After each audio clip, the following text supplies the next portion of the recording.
भारतीय तत्वज्ञानामध्ये आमच्या महानुभाव पंथांनी देखील कलशाचंच काम केलेलं आहे आणि म्हणून हा कलशरोहण समारोह जो आहे हा अत्यंत महत्त्वाचा आहे।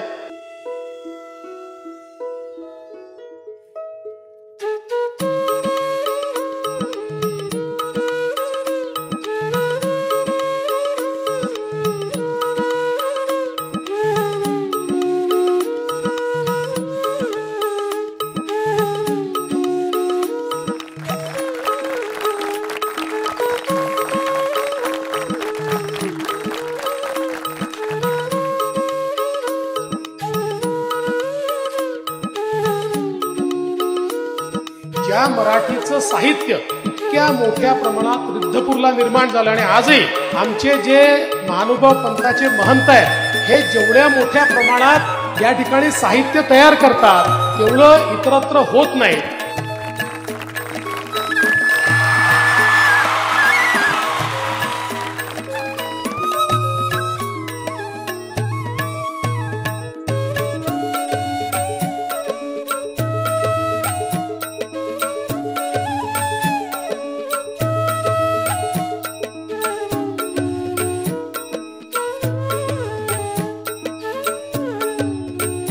ईश्वर जो असतो तो आपले खरे भक्त शोधत असतो।